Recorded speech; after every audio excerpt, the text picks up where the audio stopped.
Welcome to the next episode of Kalyanam series, that is letter customization. എന്റെ ഫ്രണ്ട്സിനൊക്കെ വേണ്ടിയിട്ടുള്ള കല്യാണ ലെറ്റർ കസ്റ്റമൈസ് ചെയ്യണം എന്നുള്ളത് എന്റെ വലിയ ആഗ്രഹമായി. അങ്ങനെ ഞാൻ കുറേ ഇരുന്ന് ആലോചിച്ചു. എന്ന് പറയുമ്പോൾ ഇരുന്നും നിന്നും നടന്നും ഒക്കെ ആലോചിച്ചു. അങ്ങനെ കുറേ നേരത്തെ ആലോചനയ്ക്ക് ശേഷം ഏതാണ്ട് ഒരു ഐഡിയ ഒക്കെ എന്റെ കയ്യിൽ കിട്ടി. എന്താണല്ലേ?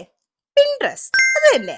ഇനിയിപ്പോ പിൻട്രസ്റ്റിൽ എന്താ സെർച്ച് ചെയ്യാ? പിന്നെ ഒന്നും നോക്കിയില്ല, ട്രഡീഷണൽ കാർഡ് ഐഡിയാസും തന്നെ നോക്കി. ഒരു കാര്യം നിർബന്ധം ഉണ്ടായിരുന്നു, എനിക്ക് താമര വേണം. അങ്ങനെ കുറെ റിസർച്ച് ചെയ്തപ്പോ കുറച്ച് റെഫറൻസും ഐഡിയാസ് ഒക്കെ കിട്ടി. ഈ ഡിസൈൻ ആദ്യമേ എന്റെ മനസ്സിൽ തന്നെ ഉണ്ടായിരുന്നു. പിന്നെ എല്ലാം വളരെ ഫാസ്റ്റ് ആയിരുന്നു. കിട്ടിയ റെഫറൻസ് ഒക്കെ കയ്യോടെ ഞാൻ സേവ് ചെയ്തും വെച്ചു. സിംപ്ലൈനായിട്ട് ChatGPT തന്നെ യൂസ് ചെയ്യാം. അവസാനം പ്രോംപ്റ്റ് എടുത്തപ്പോ ഞാൻ ആഗ്രഹിച്ച പോലത്തെ ഒരു ലെറ്റർ എന്റെ കയ്യിൽ കിട്ടി. അതുകൊണ്ട് ഞാൻ നേരെ പോയത് പ്രിന്റ് ചെയ്യാനായിരുന്നു. ഒരു കാര്യം എനിക്ക് നല്ല നിർബന്ധമായിരുന്നു, അതായത് ഗ്ലേസിംഗ് വേണം. ഇനി ഇതൊരു ഇൻവിറ്റേഷൻ എന്നുപരി റീയൂസ് ചെയ്യാൻ പറ്റണം. അതായത് ഇതിന് സൈഡൊക്കെ കട്ട് ചെയ്തെടുത്ത ഒരു ബുക്ക് മാർക്ക് ആയിട്ട് യൂസ് ചെയ്യാൻ പറ്റും. ഇനി ChatGPT ഞാൻ കൊടുത്ത പ്രോംപ്റ്റ് വേണമെങ്കിൽ ഈ റീൽ എനിക്ക് തന്നെ സെൻഡ് ചെയ്താൽ മതി കേട്ടോ. അപ്പൊ അത്രേ ഉള്ളൂ. ബൈ.